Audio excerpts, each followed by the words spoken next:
mais attends on a l'autre la salingai donc pour na ligne na souté tout cabane n'enga bien na bombele blo na ba vert na ye aya zo ba vert na ye tout ça à parvenir ko taninga salinga ndakuma tala niveau qui m'tema be on a l'autre la salinga pour na ligne na souté oza mbal na yo comment tromper na mbal no mo dodé na ligne na ngati na linga qui de vrai métal mais tal a bois qui va bilamba na a forcer a bout qui porte ils ont menace nana l'autre là nage na qui me colonne nyos tal la mambasalia vraiment oh nyos ka pas bon mais na place na fandaka pas bon mais na place na fandaka donc azalaité na simayaki a sonné frère na fungoli akoti tal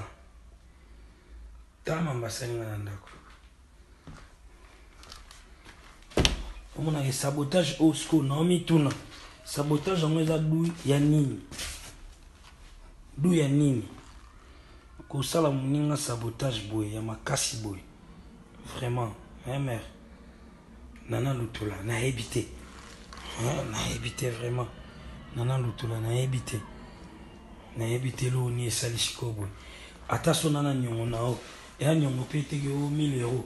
O pe singa bilo na teka.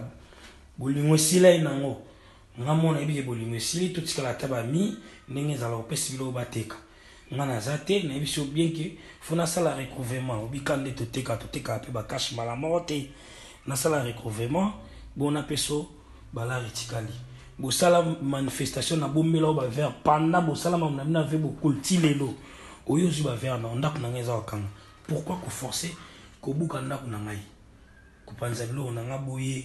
Même si so somela nga bilo mususu o somela nga ngo par amour poto zaina yo oye ko zubilo ko na ebite bilo nyozui panzinga mabilamba katinga bandaku o panzinga vitrine nga basali nga nyo c'est pas souki oye o sali merde ta la merde ma bébé c'est ma trop vraiment ma ton nga lutu la donc et dégoûté nga na kanse ko linga mukolo peut-être ko o zala bien ok ta merde